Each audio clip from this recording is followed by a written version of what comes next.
মানুষের জীবনটা ঠিক সার্কাস খেলার মতো, যেভাবে নাচাচ্ছে ঠিক সেইভাবে আমরা কিন্তু নাচতেই থাকি সবসময়, তাই না বন্ধুরা? আমার মতে সত্যি মানুষের জীবনটা একেবারেই সার্কাসের মতো। হ্যালো এভরিওয়ান, আসসালামু আলাইকুম। কেমন আছেন সবাই? আশা করছি সবাই খুব ভালো আছেন আর সুস্থ আছেন। আমরাও আলহামদুলিল্লাহ ভালো আছি। আমার নতুন একটি ভিডিওতে সবাইকে ওয়েলকাম করছি। আই হোপ আজকের এই ভিডিওটি সবার কাছে খুব ভালো লাগবে।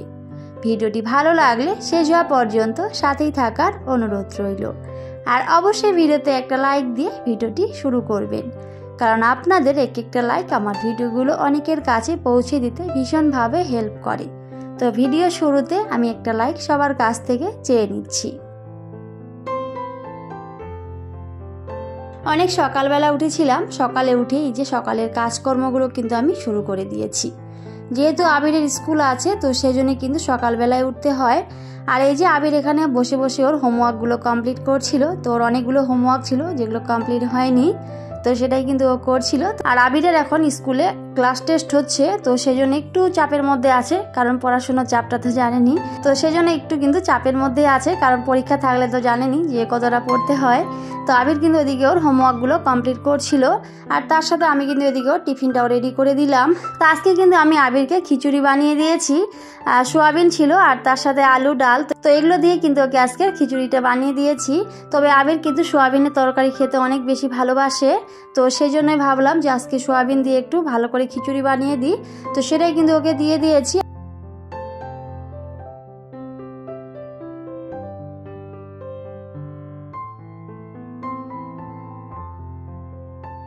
আর তারপরে কিন্তু আবিরের বাবা আবিরকে নিয়ে চলে গেছে। তো এখন এই যে আমি কিন্তু আমার সংসারের কাজকর্মগুলো করে নেব। তো তারপরে চলে গেছি একেবারে বেডরুমে। তো এখন কিন্তু সবার আগে বেডরুমটা গুছিয়ে নেব। তো আজকে বিছানার চাদরটা চেঞ্জ করেছি। তো এখন এই যে এই চাদরটা কিন্তু দিয়ে দিচ্ছি। আগের ওই চাদরটা উঠিয়ে নিয়েছি, আর ওটা ওদিকে কিন্তু আমি সার্ফ দিয়ে ভিজিয়ে রেখেছি। আর কিছুক্ষণ ভিজিয়ে রাখলে তারপরে কেচে দিলে কিন্তু নোংরাগুলো খুব তাড়াতাড়ি উঠে যায়। তো ওভাবেই কিন্তু আমি ভিজিয়ে রাখি আর তারপরে কিন্তু কেচে দিই। তো এখন কিন্তু এই যে বেডরুমটাকে ভালো করে গুছিয়ে নিচ্ছি।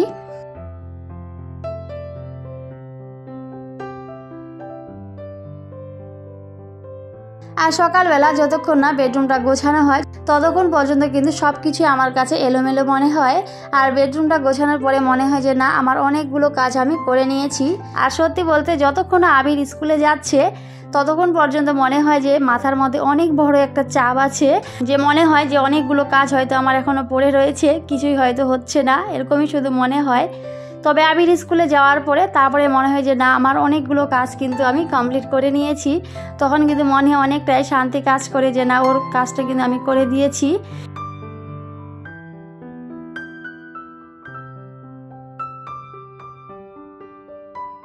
কারণ সকালে উঠলে কিন্তু অনেকটা চাপের মধ্যে থাকতে হয়। তো যাই হোক, আবির কিন্তু চলে গেছে।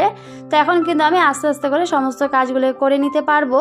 তবে এখন কিন্তু আর কোনো ঝামেলা নেই, কারণ আমি একাই আছি, কারণ হাজবেন্ডও কিন্তু ডিউটিতে চলে গেছে। তো আমি কিন্তু এদিকে এখন একটা একটা করে কাজ করে নেব।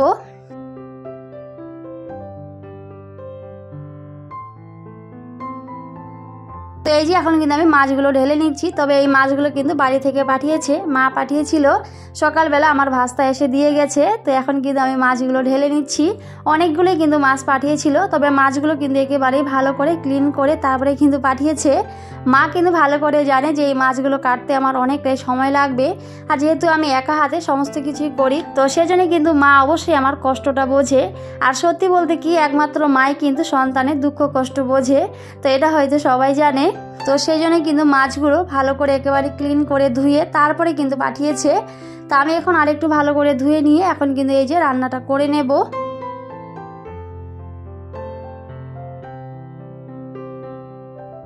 তো খুব একটা বেশি রান্না করব না, ডাল করব আর তার সাথে এই যে মাছের চচ্চড়ি করে নেব, আর কিছুটা মাছ ভাজা করে নেব, কারণ আমার ভাজা মাছ খেতে অনেক বেশি ভালো লাগে। তো সেই জন্যই তো এখানে আমি এখন এই যে চচ্চড়িটা করে নেব। তো সেটার জন্য এখানে আমি রেডি করে নিচ্ছি।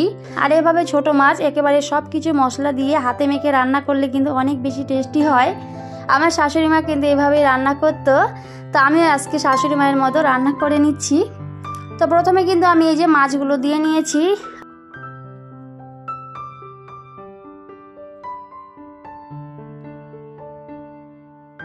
আর তার সাথে পেঁয়াজ কুচি আর সাথে একটু আলু কুচি করে রেখেছিলাম, তো সেটাও দিয়ে দিলাম। আর এখন কিন্তু মশলাগুলো একটা একটা করে দিয়ে দিচ্ছি। তো মশলা বলতে এখানে এই যে লবণ, তারপরে হলুদ গুঁড়ো, লঙ্কা গুঁড়ো আর জিরের গুঁড়ো, তার সাথে তেল, তো সবটাই কিন্তু দিয়ে দিয়েছি। এখন কিন্তু ভালো করে একটু মেখে নিচ্ছি। আর এইভাবে হাতে মেখে রান্না করলে সত্যি অনেক বেশি টেস্টি হয়। তবে আমি হাত দিয়ে মাখিনি, কারণ এই যে যেহেতু লঙ্কার গুঁড়ো দিয়েছিলাম, তো সেজন্য আমি কিন্তু খুন্তি দিয়ে ভালো করে মেখে নিয়েছি। আর তারপরে কিন্তু এই যে রান্নাটা এখন বসিয়ে দিচ্ছি।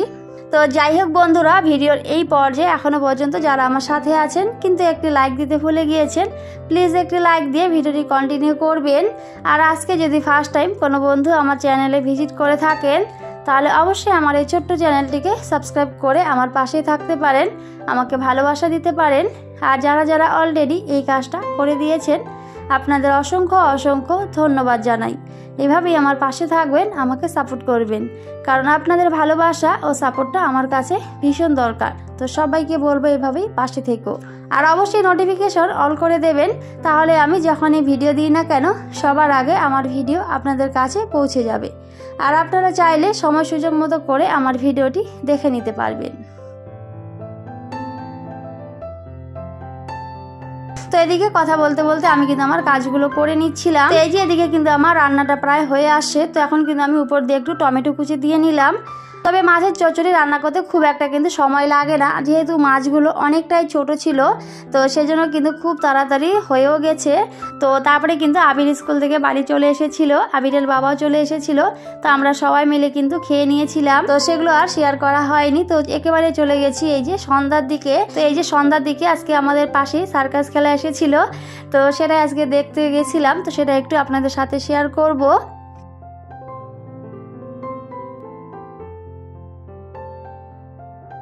তো এখানে পপুলার সার্কাস, তো সেটাই এসেছে।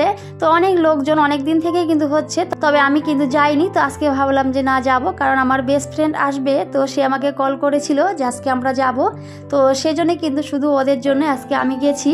তবে আবিরের যেহেতু টিউশন আছে, তো সেজন্য কিন্তু আবির যেতে পারেনি, আমি একাই গেছিলাম। আর খুব একটা দূরে না, একেবারে পাশে। তো সেই জন্যই আমার যেহেতু আমার বেস্ট ফ্রেন্ড এসেছিল, তার সাথে ওর ছোট্ট মেয়ে আমার কিউট পরি, তো সে এসেছিল, আর ওর হাজব্যান্ড, তো ওরা তিনজন এসেছিল। তো সেই জন্য কিন্তু আমিও গেছিলাম। তো আমরা সবাই মিলে কিন্তু সার্কাস খেলা দেখেছি, তো ভালোই লেগেছে। আর সেই জন্য একটু আপনাদের সাথেও শেয়ার করেছি। আশা করছি আপনাদেরও ভালো লাগবে, একটু হলেও আনন্দ হবে। তো এই যে দেখতে থাকুন। তবে বললামই আমাদের বাড়ির পাশে কিন্তু হচ্ছে এটা। আর পরে কিন্তু আবিরও গেছিলো, কারণ আবির যেখানে টিউশন পড়ে, তো সেখান থেকে একেবারে আরও কাছে। তো পরে কিন্তু ওখান থেকে ও চলে আসছিল আমার কাছে, যখন ওর পড়া শেষ হয়ে গেছিলো। এই যে শোটা কিন্তু 2 ঘন্টা থেকে চলছিল, তো সেটাই কিন্তু আমরা দেখছিলাম।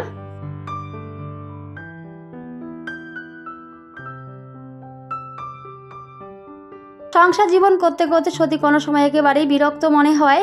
তো মাঝে মধ্যে যদি এভাবে একটু বাইরে ঘোরাও যায় বা কোনো কিছু দেখা যায়, সত্যি তখন কিন্তু অনেকটাই ভালো লাগে, মনের মধ্যে অনেকটাই আনন্দ লাগে। আমার তো বেশ ভালো লাগে মাঝে মধ্যে এভাবে ঘুরতে যেতে বা কোনো কিছু প্রোগ্রামে যেতে, আমার তো অনেক বেশি ভালো লাগে। তো আপনাদের কার কার কেমন লাগে অবশ্যই কিন্তু কমেন্টে জানাবেন। আসলে সত্যি বলতে সবসময় বাড়িতে থাকতে থাকতে কিন্তু কোনো সময় একেবারেই ভালো লাগে না, যে মনে হয় কখন যেন একটু বাইরে যাব, বাইরে একটু ঘুরবো বা কোনো ভালো কিছু একটু দেখবো, তখন কিন্তু সত্যি অনেক বেশি ভালো লাগে। আর যেহেতু আমার বেস্ট ফ্রেন্ড এসেছিল, তো সেই জন্য তো আমার তো আনন্দের কোনো সীমা ছিল না। তো সেই জন্যই কিন্তু আমি খুব তাড়াহুড়ো করে চলে গেছিলাম। বিশেষ করে খেলাটা তো কি দেখবো জানি না, কিন্তু তাদের সাথে যে দেখা হবে, একসাথে যে থাকবো, সেটাই আমার কাছে অনেক বড় বেশি পাওয়া। তো সেজন্যই কিন্তু বিশেষ করে চলে গেছিলাম। আর আমার কিউট পরি এত সুন্দর দেখতে, কি বলবো, মাশাআল্লাহ অনেক সুন্দর দেখতে। তো ওর জন্য কিন্তু আমি আবার থাকতে পারিনি, চলে গেছি। তো প্রথমে যেটা বলেছিলাম, মানুষের জীবনটা সত্যি এই যে সার্কাস খেলারই মতো।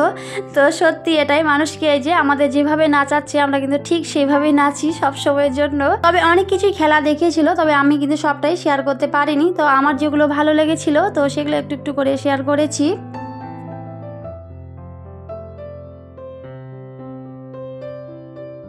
সত্যি মানুষ টাকা ইনকাম করার জন্য যে কতটা পরিশ্রম করে, কতটা কষ্ট করে, এগুলো না দেখলে বোঝা যায় না। অনেক বেশি কষ্ট করে। আর প্রচুর গরম ছিল ওই দিন, মানে এত পরিমাণে গরম। যখন ওরা এই কাজগুলো করছিল ওরা মনে হয় প্রচুর ঘেমে যাচ্ছিল। তো দেখে মনে হচ্ছে অনেক কষ্ট হচ্ছে। তো এগুলো দেখে সত্যি অনেক বেশি খারাপও লাগে, কারণ সত্যি অনেক কষ্ট করতে হয় কাউকে আনন্দ দেওয়ার জন্য। তো যাই হোক বন্ধুরা, এর আগের ভিডিওতে আমাকে আমার প্রিয় আপু ভাইয়ারা এবং দিদি ভাইয়েরা অনেক সুন্দর সুন্দর কমেন্ট করেছিল। তো সবাইকে থ্যাংক ইউ সো মাচ এত সুন্দর সুন্দর কমেন্ট করার জন্য আর আমার পাশে থাকার জন্য। এভাবেই সুন্দর সুন্দর কমেন্ট করবে আর আমার পাশে থাকবে। সত্যি আপনাদের সুন্দর সুন্দর কমেন্ট পড়তে আমার অনেক বেশি ভালো লাগে। আমি অনেকটা উৎসাহ নিয়ে সবার কমেন্ট পড়ি। তো এইভাবেই সুন্দর সুন্দর কমেন্ট করবেন আর আমার পাশে থাকবেন। তো যাই হোক বন্ধুরা, সকাল থেকে কি কি করেছি তো সবটাই কিন্তু শেয়ার করেছিলাম। এই যে সন্ধ্যাবেলা কিন্তু সার্কাস খেলা দেখতে গেছিলাম, তো সেটাও আপনাদের সাথে শেয়ার করেছি।